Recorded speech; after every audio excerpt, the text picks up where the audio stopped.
Greetings Internet, welcome to Aaron Plays, and I hope you're all doing fantastically well, because I'm not.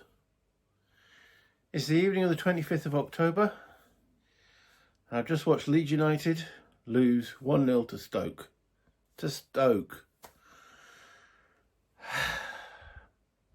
Relax. Anyway, so I thought I'd cheer myself up by doing an unboxing. Well, I say it's an unboxing. For me it's an unboxing of an old Avalon Hill title. So let's go down and have a look at what's on the table.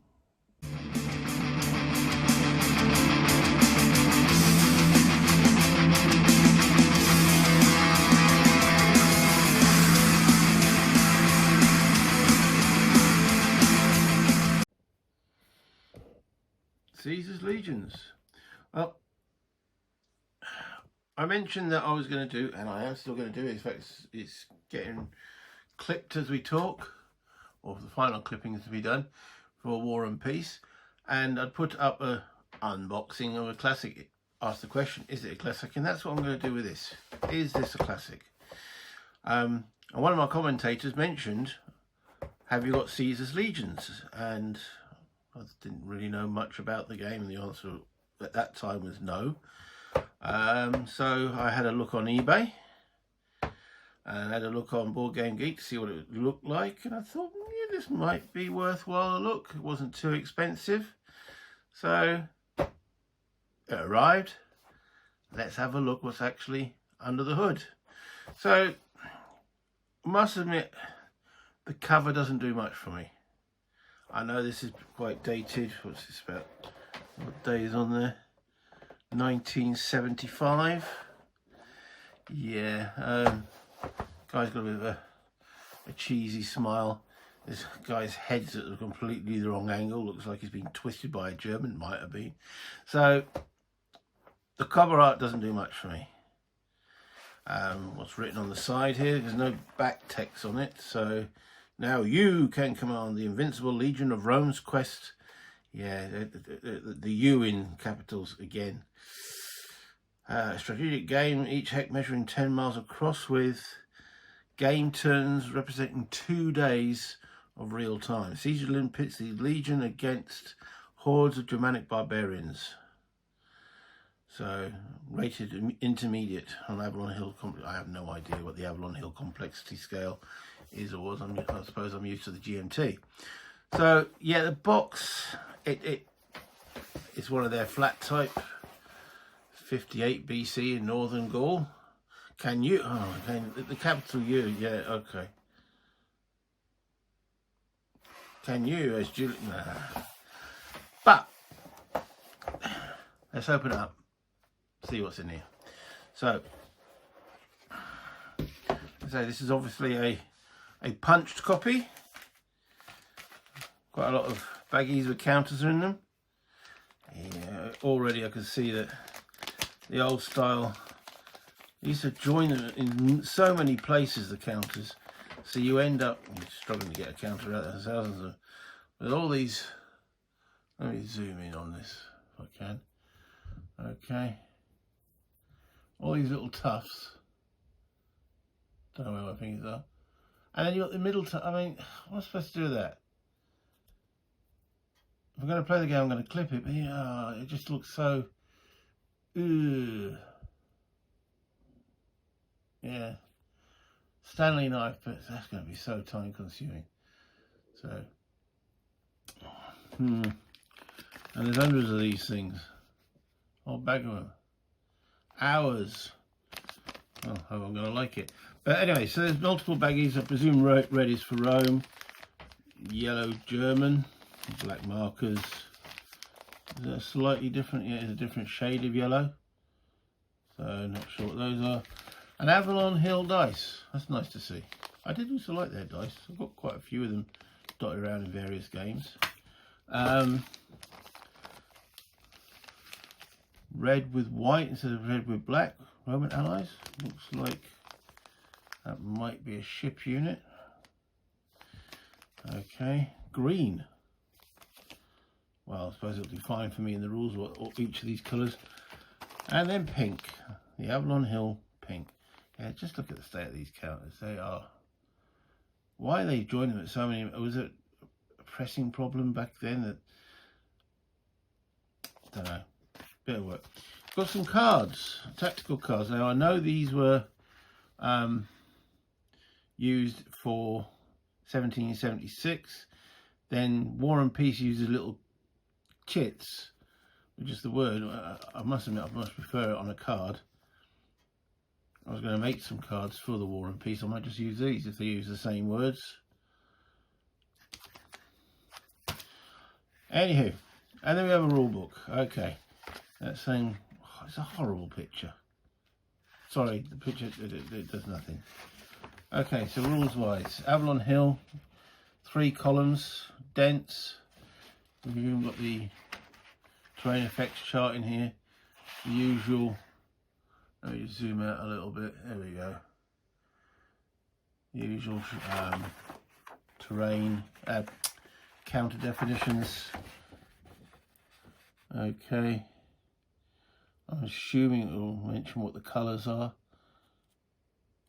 So Legion's dark red, Roman auxiliaries is light red, Batavian, white on red, Roman deserters, yellow, Gauls, green, and Germans, tan. Roman deserters.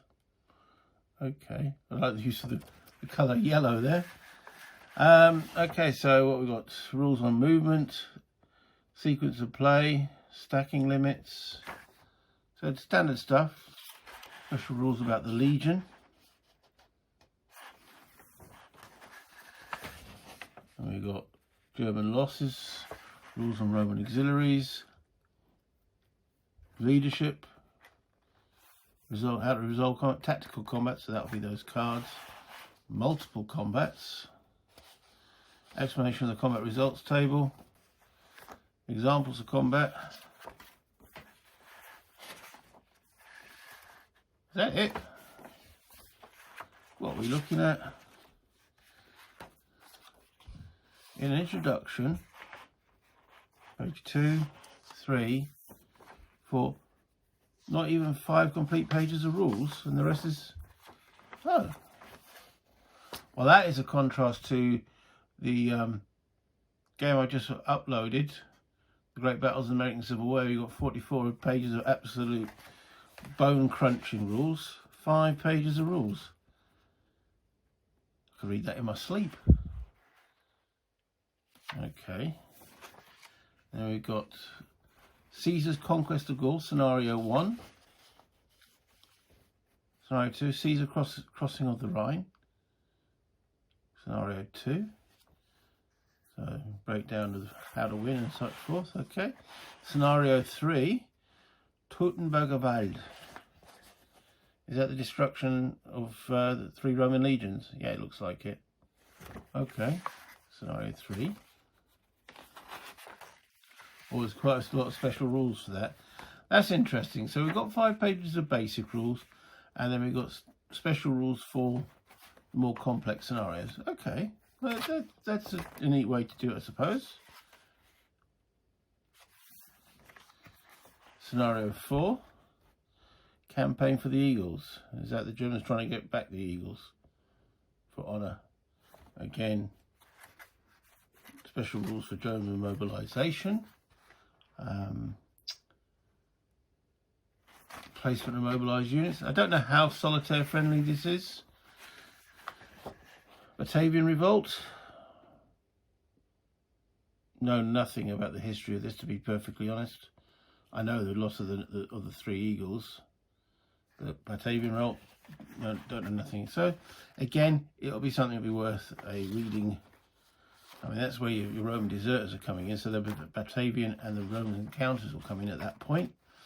Fortress reductions, sieges. Okay, so that's five scenarios, and then designer's notes. I always like reading designer's notes, so to see where they're designing from. Combat results table on the back of the rulebook. So all told, we're talking what, 14, or 13 and a little tiny bit pages of rules, and the rest,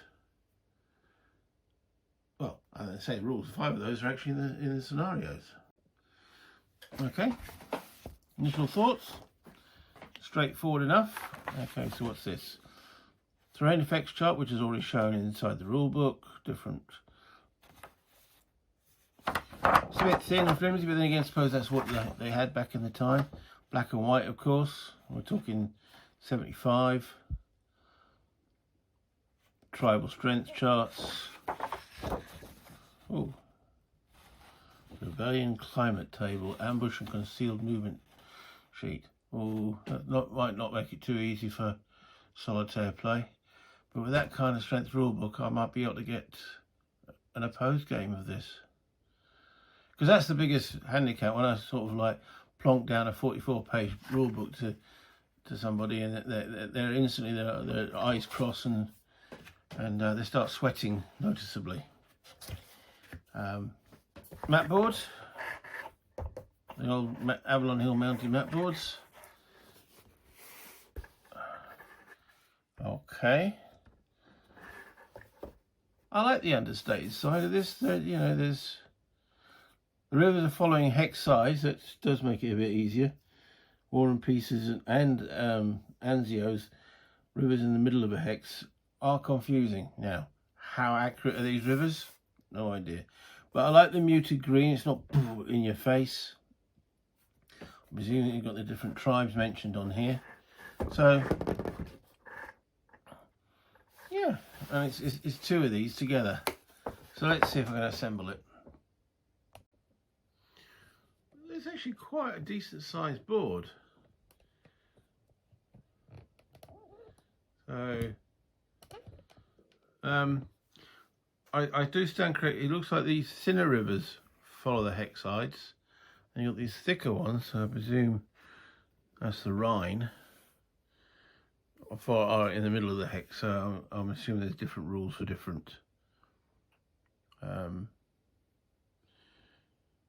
So we have Gaul, and these will be the German tribes. We zoom in a little bit. Seems like some forts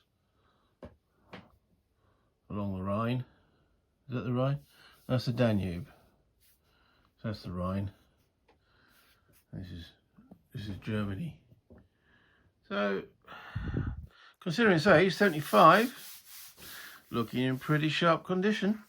It's just those awful counters in the sense of the tidying up. I know it's being pedantic. So there we go.